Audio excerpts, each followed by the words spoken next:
How to replace a string on a mandolin. You can see I popped this bottom string here, we're gonna replace it. I think the toughest thing with this is just getting to the ends of the strings. This one has kind of a weird design. There's this plate that goes over here that I needed to slide down. I actually had to pry it off. It was on so tight I had to pry it off with a screwdriver.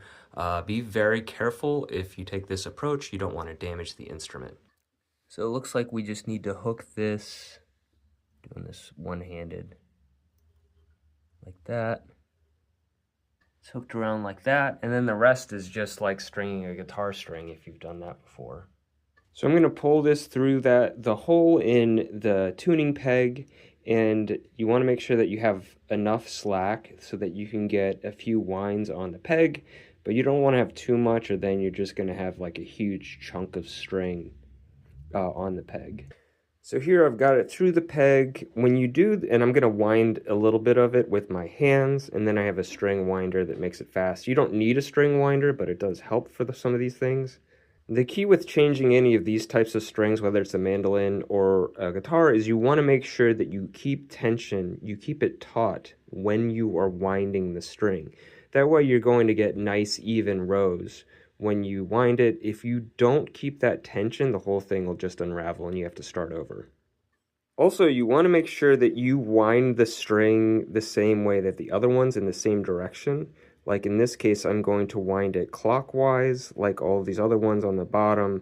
That way you don't have confusing tuning where you have to turn it the opposite way. It also helps make sure the string lines up the way it's supposed to. Otherwise, it'll work if you wind it the other way, but you'll have more tuning problems. And of course, like I always do, I always make this mistake. I have wound it the wrong way, so I need to turn it around. You can see it's supposed to be on the left side. So I'm actually, I guess it'll be counterclockwise that I'm going to be winding it. Now, something that I like to do and that I want to do is as it gets wound, I want for the new winds to be on the bottom. If that makes any sense, it probably doesn't. But I want for as it winds, I want the new rows of strings to go under the last one, not over. If they go over, then it's more likely to go out of tune. This is just something that I do. It's not necessarily required, but it helps. By the way, I am a DIY person. I am not a luthier. I am not an expert technician. I've just worked on a lot of different stringed instruments over the years. I kind of just figure these things out as I go. So this is where I have the winder on it. It helps things go a little bit faster. You can see I'm using my thumb to keep the tension and keep the string in place, keep it at the bottom. And I'm using my finger to keep the tension between the end of the string and the bridge where I originally hooked it. All right, now it's in. We've got tension, so let's tune it up.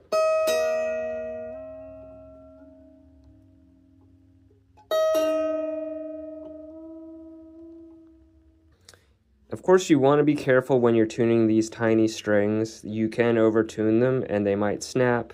Something else I always do is I will stretch these strings so that they have a bit more resiliency. When you put on strings to start with, they tend to go out of tune a lot because as you play it, it stretches it out. And the way I stretch these is I usually just do some bends. I play it and then I keep tuning it up. You'll bend it, it'll go flat. You tune it back up, you bend it, and at some point it's stretched and it'll stay tuned. That way, if you're on stage, you don't get part of the way through a song and like your new strings are completely out of tune. Look at how beautiful and clean those winds are. What, I got 3 or 4 of them, that's perfect.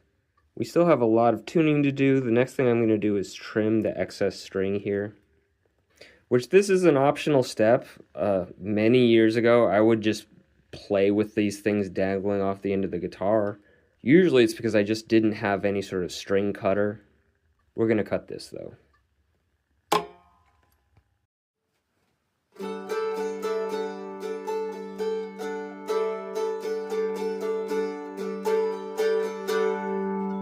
So there you have it. That's how to replace a string on a mandolin. I noticed that the new string is at a bit of a lighter gauge than the string that's already on there. I use lights. This is the first time I've done this. to be quite honest, which maybe I should have said at the beginning. But yeah, I don't know. It might be actually be good for it to have different gauge strings, like, because these are all the same, these strings are all tuned to the same note. So if you have a little bit of slight differences, that's what gives the instrument its character. Also, you can see I've been doing some studio renovations, so I'm going to share an update soon. Last, I should share that I'm sorry that this is a long video, but I was criticized when I posted a video on setting the bridge of the mandolin that I did not give enough details on what I was doing, like setting this bridge.